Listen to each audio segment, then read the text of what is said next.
to that temple, ang gagawin nila, magsisindi sila ng parang tawag doon yung maliit na frankincense. Tapos magsisay sila ng prayer at haharap sila doon sa malaking ribulto ni Caesar. Sasabihin nila doon, Caesar is Lord. Yun po yung sitwasyon. Amen. Caesar is Lord. At ito po ang naging dahilan why the Smyrna church were being persecuted because of that. Because they cannot do it. They would rather say, no, Caesar is not God, Caesar is not Lord, only Jesus Christ is Lord. Do you know one reason why the Smyrna church are being persecuted? One reason is because of this.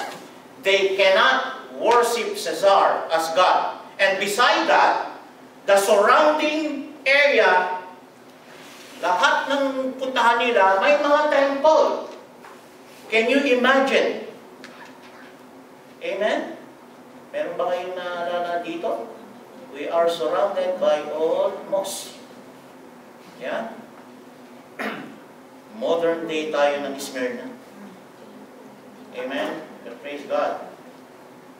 You know why the church are not being persecuted for their faith?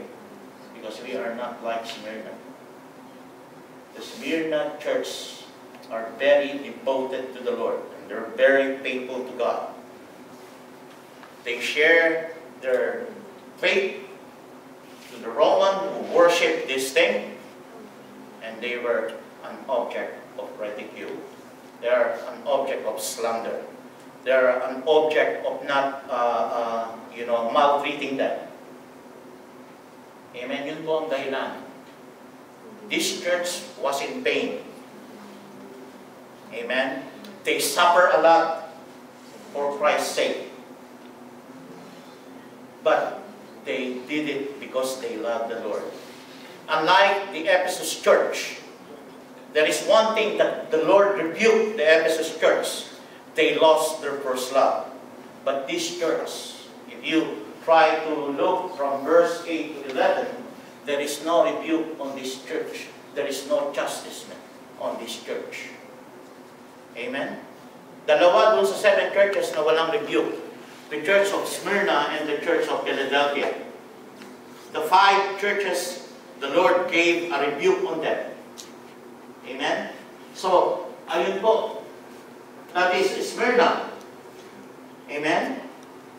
So, kaya nga, yung mga Christian na mga panahon na yon, they don't have job. They are not being hired. Because on that time, most of the job that they're doing is dedicated in serving in the temple. Because there's so many temple, and most of the workers are on that field. Kaso, they don't, they were persecuted, they were not given the work. So if you don't have work, what do you think will happen? Abject suffering, poverty will come. Praise God, they did not bend. They continue to serve God, even at the point of death. Amen? So, yan yung Smyrna. These things say, the first and the last. Who do you think is the first and the last? In Isaiah chapter 41, verse 2, Isaiah 43, verse 4, Isaiah 44, and Isaiah 48, Prophet Isaiah mentioned in his word that Jehovah Yahweh, or God, is the first and the last, who is the creator of everything.